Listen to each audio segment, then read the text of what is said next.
مفتی صاحب عمرے پر جانے کا طریقہ اور احکامات بیان فرما دیں. بہت آسان ہے عمرہ کرنا. دیکھو عمرے کے جو رکن ہے نا، کسی بھی عبادت کا کی جو بیسک چیز ہوتی ہے وہ اس کے ارکان ہوتے ہیں. ان ارکان کے بغیر اس عبادت کا تصور ممکن نہیں ہے. جیسے نماز میں قیام، رکوع، سجدہ، یہ نماز کے ارکان ہیں، تو ایسے ہی عمرے کا جو رکن ہے نا وہ ہے طواف. وہ کیا ہے؟ اصل میں عمرہ بیسیکلی جو نام ہے کس چیز کا؟ طواف کا نام ہے. آئی بات سمجھ میں؟ شرط کیا ہے؟ احرام کی حالت میں ہونا. جیسے نماز کے ارکان ہے قیام، رکوع، سجدہ، شرط ہے باوضو ہونا. تو وضو یہ نماز کا رکن نہیں ہے. نماز رکن کہتے ہیں اندر کی چیز، اور شرط کہتے ہیں جو باہر کی چیز ہو، جو براہ راست نماز نہیں ہے. تبھی آپ کا پہلے سے وضو ہو تو کرنے کی ضرورت ہی نہیں ہے آپ کو. لیکن پہلے سے رکوع کیا ہوا ہے تو کیا نماز میں رکوع نہیں کرو گے؟ پھر بھی کرو گے دوبارہ، ٹھیک ہے نا. تو ارکان جو ہے نا اس کے جو بنیادی چیزیں ہوتی ہیں. تو اسی طرح خوب یاد رکھو کہ عمرے کا جو رکن ہے، اس پہ کلپ بنائیں، یہ لازمی ضروری ہے. بہت سے لوگ یہ سوال پوچھتے ہیں. عمرے کا جو رکن ہے وہ ہے بیت اللہ کا طواف. شرط کیا ہے کہ احرام کی حالت میں. احرام کی حالت میں. احرام کی حالت کسے کہتے ہیں؟ احرام اس چادر کا نام نہیں ہے جو آپ نے اوڑھی ہوئی ہوتی ہے. خوب سمجھ لیں.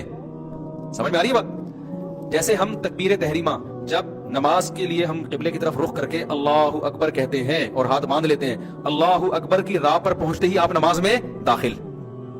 اب راہ پر پہنچتے ہی آپ پر نماز کی پابندیاں عائد ہو جاتی ہیں. اب آپ کسی سے بات نہیں کر سکتے، کھانا پینا نہیں کر سکتے، قبلے سے اپنے سینے کو پھیر نہیں سکتے. تو احرام نماز کے اندر بھی ہو گیا کہ نہیں ہو گیا؟ یہ کس طرح سے ہوگا؟ اللہ اکبر کہنے سے. تو اسی طرح یاد رکھو عمرے میں جب احرام میں داخل ہوتے ہیں یا حج میں بھی، تو اس کا طریقہ یہ ہے کہ لبیک اللہم لبیک لا شریک لک لبیک ان الحمد والنعمت لک والملک لا شریک لک. یہ الفاظ کہے جائیں عمرے کی نیت یا حج کی نیت سے. حج کی نیت ہے تو اللہم انی ارید الحج، اے اللہ میں حج کا ارادہ کرتا ہوں، فتقبلہ منی ویسرہ لی. اردو میں کہتے ہیں اس کو، قبول بھی کر اور آسان بھی کر، اردو میں بھی کہتے ہیں. تو یہ الفاظ کہتے ہی آپ احرام میں آ گئے، چاہے آپ نے پینٹ شرٹ پہنی ہوئی ہو، اس میں چادروں کا ہونا ضروری نہیں ہے. اور عمرے کی نیت سے کہے تو آپ عمرے کے احرام میں آ گئے، چاہے آپ حرم کے اندر ہو یا حرم سے باہر ہو، میقات کے اندر ہو میقات سے باہر ہو. اب احرام میں آنے کے بعد احرام کی پابندیاں شروع ہو جائیں گی. ان پابندیوں میں سے ایک پابندی ہے کہ سلا ہوا لباس نہیں پہن سکتے. اس لیے پہلے سے سلا ہوا لباس اتار لیا جاتا ہے، کیونکہ جب لبیک اللہم لبیک ختم کریں گے نا عمرے کی نیت سے، تو فوراً احرام میں تو آپ سلا ہوا لباس تو پہنا ہوا ہے نا اپنے، تو گناہ ہوگا آپ کو. اس گناہ سے بچنے کے لیے کیا کیا جاتا ہے بھائی؟ سلا ہوا لباس پہلے اتارا جاتا ہے، احرام کی نیت بعد میں کی جاتی ہے. تو احرام نام ہے، احرام کی نیت سے تلبیہ پڑھنا. اس حالت میں جو آپ آ جاتے ہو نا، اس حالت کو احرام کی حالت کہا جاتا ہے. ان چادروں کو احرام نہیں کہا جاتا. وہ چادریں جو ہیں احرام کا حصہ ہیں، یعنی احرام کی پابندیوں میں سے ایک پابندی. اور وہ چادریں بھی نہیں ہے. اصل حکم یہ ہے کہ سلا ہوا کپڑا نہیں پہننا. اب ظاہر ہے سلا ہوا کپڑا تو نہیں پہنیں گے تو اب کیا کریں؟ پھر تو کچھ تو پہننا ہے نا. تو وہ جو کچھ پہننا ہے وہ احرام میں داخل نہیں ہے. وہ کچھ پہننا وہ اس کا شرم و حیا سے تعلق ہے. صحیح ہے نا کہ بھائی سلا ہوا نہیں پہننا. یہی وجہ ہے کہ میں اس لیے بتا رہا ہوں کہ بعض لوگ احرام باندھ کے واش روم جا رہے ہیں تو ان کو وہی چادریں اتارنی پڑتی ہیں. واش روم سے فون کر رہے ہوتے ہیں مفتی صاحب میں احرام کی حالت میں چادر اتار سکتا ہوں؟ تو میں ان سے پھر کہتا ہوں بھائی یہ چادر احرام نہیں ہے، یہ تو آپ اتار لیں چادر.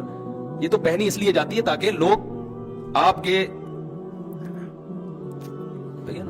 اچھا نہیں ہے نا، یہ بری بات ہو جائے گی نا. خود سوچے تنہائی میں بیٹھ کے کبھی غور کرنا میں کیا کہہ رہا ہوں. اچھی بات ہے یہ. تو جسم تو چھپانا ہے نا اپنا، تو اس کے لیے یہ کیا جاتا ہے. تو اس میں چادریں داخل نہیں ہیں. دوسری بات یہ کہ اس احرام اگر آپ مکہ جا رہے ہیں، کسی بھی نیت سے مکہ جا رہے ہیں، میقات سے باہر سے، جیسے کراچی سے، طائف سے، مدینہ سے، تو اسلام کا حکم یہ ہے کہ آپ میقات بغیر احرام کے کراس نہیں کر سکتے. تو وہ ایک الگ چیز ہے. وہ کیا ہے؟ اس کا عمرے سے تعلق نہیں ہے، بلکہ اس کا اس سے تعلق ہے کہ آپ نے عمرے کی نیت کر کے میقات میں احرام باندھا کیوں نہیں، آپ نے عمرہ کیا کیوں نہیں. تو عمرہ نہ کرنے کی وجہ سے آپ پہ دم واجب ہوتا ہے. تو اس کا عمرے سے براہ راست تعلق نہیں ہے، بلکہ وہ یہ ہے کہ مثال کے طور پر شریعت آپ کو حکم دے کہ فلاں وقت میں نماز پڑھو، نہیں پڑھے تو یہ سزا ہے آپ کی. تو اب جو بھی باہر سے آ رہا ہوتا ہے مکہ، یہ بیت اللہ مکہ جا رہا ہے کسی بھی کام سے، تو اسلام اس پر لازم کرتا ہے کہ آپ چونکہ مکہ اللہ کا شہر ہے، آپ اس پہ جا رہے ہو اور آپ ہو بھی مسلمان، تو یہ جو اللہ کی باؤنڈری ہے نا جس کو میقات کہا جاتا ہے، تو پہلے آپ نے جا کے عمرہ کرنا ہے اور احرام آپ کا شروع ہوگا میقات سے پہلے. یہ اگر آپ نے کراس کیا میقات تو بعد میں احرام تو مان لیا جائے گا، لیکن دم آپ پر واجب ہوگا کہ آپ نے کیوں یہ بغیر احرام کے کراس کیا. سمجھتے ہو کہ نہیں سمجھتے؟ اور جب حرم میں پہنچ گئے آپ، پھر دوبارہ عمرہ کرنا ہے تو پھر احرام باندھنے کے لیے ضروری ہے کہ کم سے کم مسجد عائشہ تک جائے. وہ افضل تو یہی ہے کہ پھر میقات سے باہر جائے، لیکن مسجد عائشہ سے کر لے گا تو بھی اس میں اختلاف ہے علماء کا. ہماری جو رائے ہے وہ اس کے مطابق ہم جواب دے رہے ہیں. تو خلاصہ میں جلدی سے سمیٹتا ہوں.